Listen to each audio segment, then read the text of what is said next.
अस्सलाम वालेकुम। आज हम बेलाडोना की स्टडी करेंगे। मैं एक आपको बात बताता जाऊँ कि ये जो लेक्चर होता है या वीडियो होती है, ये क्लास को मद्देनज़र रखकर बनाई जाती है, स्टूडेंट को मद्देनज़र रखकर बनाई जाती है।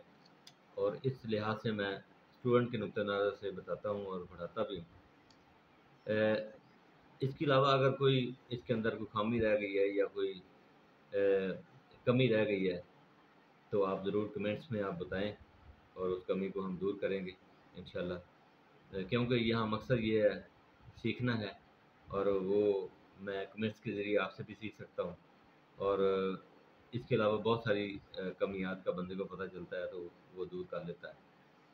तो बेलाडोना आज हम स्टडी करेंगे। बेलाडोना भी हमारी एक ख़ास दुआ है, बहुत पोलिक्रिस्ट है, क्लिनिक पे बहुत ज़्यादा इस्तेमाल होने वाली दुआ है और इसकी जितनी भी तारीफ़ की जाए वो कम है होम्योपैथिक मटीरिया मेडिका के हिसाब से भी, और इस हिसाब से भी कि अगर हम इसको क्लिनिकली इस्तेमाल करें तो उसके पॉइंट्स या उसकी पूरी तफसील जो है वो हमारे पास आनी चाहिए। पूरी तरह इसको समझ लेना चाहिए बेलाडोना को, ताकि हम किसी किस्म की मिस्टेक ना कर सकें क्लिनिक पे। और इसका इस्तेमाल जैसा कि मैंने अभी आपको बताया है कि मैं 3 अलामतें बताऊँगा इसकी।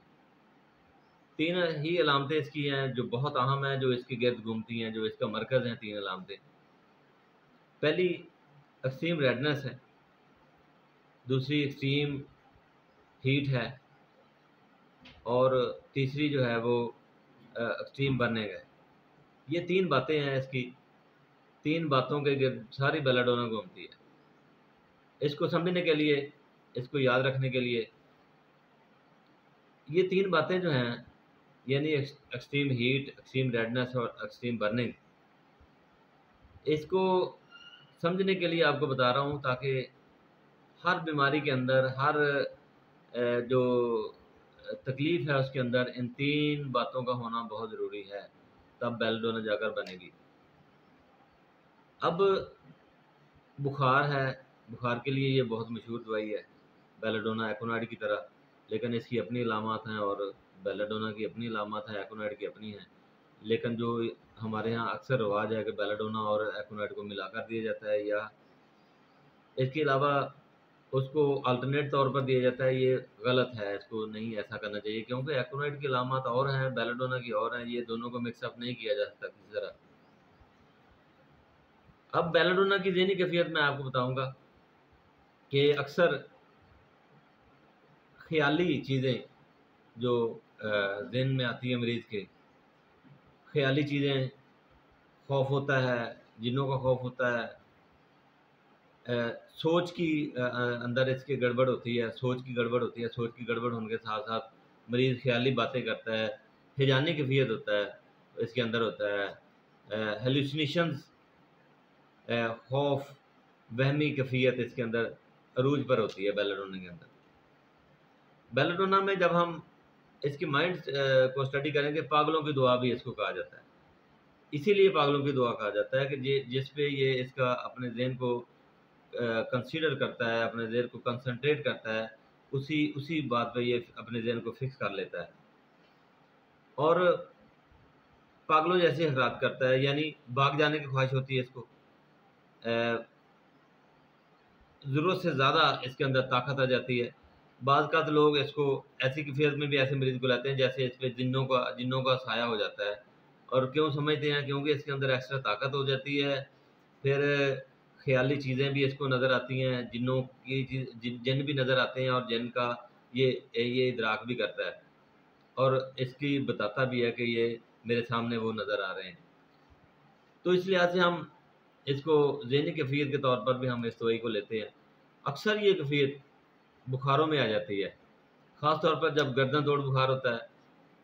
यानी आम तौर पर हम देखते हैं कि कहा जाता है कि सर को बुखार हो गया, तो ऐसे बुखारों के लिए बेलाडोना बहुत अहम दवाई है, जो सर के बुखारों के लिए, यानी इसके सर की तरफ जो है खून का इजमा ज़्यादा हो जाता है, इसलिए इस दवा को इस्तेमाल करते हैं सर के बुखारों के लिए। हाथ-पाँव ठंडे हो जाते हैं, सर की तरफ ज़्यादा इजमाए खून की वजह से रेडनेस ज़्यादा हो जाती है, आँखें सुर्ख हो जाती हैं, चेहरा सुर्ख हो जाता है और ऐसे महसूस होता है, इतना सुर्ख होता है, इसकी मिसाल दी जाती है जैसे गुलाब का फूल होता है या खून निकल रहा होता है। जैसे खून गुलाबी होता है, सुर्ख होता है, इसी तरह इसकी सुर्खी भी जो है वो बड़ी मशहूर है और कहा जाता है इसके बारे में कि ब्लड शेड। आँख के अंदर कोई बीमारी है तो आँखें इतनी सुर्ख हो जाएँगी कि जैसे ब्लड निकल रहा है। इसी तरह बुखार के अंदर चेहरा इतना सुर्ख हो जाएगा जिस तरह जैसे ब्लड निकल रहा है। एक्सट्रीम रेडनेस और चेहरा तपता हुआ महसूस होगा, हीट बहुत ज़्यादा हो जाएगी चेहरे के अंदर, चेहरे के ऊपर जब आप हाथ रखेंगे तो हाथ के अंदर इतनी तपश हो जाती है कि उठाने के बाद भी काफ़ी अरसा तक जो है ना वो हीट महसूस होती रहती है। डॉक्टर को या लवाहकीन को जो उसको देखते हैं या हाथ लगाते हैं। टेम्परेचर बहुत हाई होता है, बहुत ज़्यादा टेम्परेचर हो जाता है। इसके बाद यहाँ पर प्यास इसके मरीज़ को बहुत ज़्यादा लगती है। थोड़े-थोड़े वक़्त के बाद जो है ना वो पानी ज़्यादा पीता है। गर्मी की वजह से, हीट की वजह से मुँह खुश्क हो जाता है और साथ खौफ़ होता है, जिन्नों को खौफ़ भी होता है और वो इसका इज़हार भी करता है। यानी हिज़यानी कैफ़ियत और हैजानी कैफ़ियत दोनों में ये मुब्तला हो जाता है। अभी आपको मैंने बताया कि 3 अलामात जो है ना इसकी शामिल हाल रहती हैं इसमें, एक्सट्रीम रेडनेस, एक्सट्रीम बर्निंग और एक्सट्रीम हीट। ये मैंने आपको बीमारी का नाम नहीं बताया, बीमारी चाहे कोई भी हो लेकिन ये 3 बातें उसमें रहती हैं। मसलन ये फोड़ों को दुरुस्त करने के लिए भी दवाई दी जाती है, एपेंडिसाइटिस को भी दुरुस्त करने के लिए दी जाती है। जैसे कि अभी पहले बता देना चाहिए था कि ये एक्यूट दवाई है, एक्यूट अमराज में काम आती है। ये सोजिश की बहुत बड़ी दवाई है, इन्फ्लेमेशन की बहुत बड़ी दवाई है। छोटी-छोटी फिंसियाँ निकलती हैं और उसके अंदर रेडनेस, हीट और जलन जो है वो आम इसकी पाई जाती है और इसको मद्देनज़र रखकर हम इस दवाई का इस्तेमाल करवाते हैं। बुखार के लिए जैसा कि मैंने अभी अभी आपको बताया कि बुखार के लिए इस दवा का इस्तेमाल होता है। इसके अलावा मुँह की तकलीफ़ें, नाक की, आँखों की और पेट की तकलीफ़ें जिसमें एपेंडिसाइटिस बहुत मरूफ़ दवाई है, इसका इस्तेमाल किया जाता है। मरीज़ जो है वो इंतहाई बेचैनी तो नहीं होती लेकिन खौफ में मुब्तला होता है। खौफ किस चीज़ का होता है इसका? मौत का खौफ नहीं होता है, जैसे हमने एक्रोनाइड में पढ़ा था, एक्रोनाइड में मौत का खौफ होता है, लेकिन बेलाडोना में मौत का खौफ नहीं होता। यहाँ पर जिन्नों का खौफ होता है, इस तरह की जो ख़यालाती चीज़ें हैं उनका खौफ होता है और मरीज़ उनका इज़हार भी करता है और भागने की ख्वाहिश करता है। बुखार में उठ-उठ के भागने की ख्वाहिश करता है मरीज़। डिज़ायर एंड अवर्शंस, ख्वाहिशात जो खाने-पीने की हैं, वो इसके मरीज़ को ख़ास तौर पर एसिड्स यानी तेज़ाबी चीज़ें खाने की ख्वाहिश करता है बुखार में या इस तरह की चीज़ों की। कॉफ़ी पीने की ख्वाहिश करता है। मिल्क, ठंडा दूध और वार्म फूड, ये चीज़ें जो है ना वो शौक से खाना-पीना चाहता है इसकी तकलीफ़ के दौरान। डिज़ायर्स इसको बियर्स की यानी जो आर्जी तौर पर मुतहर्रिक करने वाली चीज़ें होती हैं, इनकी डिज़ायर इसके अंदर होती है, ख्वाहिश होती है खाने-पीने की। इसको मैनिया होता है जी, दीवानगी होती है, एक्सेसिव क्रेविंग फॉर एक्सेप यानी भाग जाने की ख्वाहिश होती है इसको। फ्लैशेस ऑफ हीट और चेहरे पे होती है, गर्मी होती है, तपश होती है और जलन होती है। उसके बाद जलन के साथ-साथ हीट भी होती है, हीट के साथ-साथ एक्सट्रीम रेडनेस भी होती है।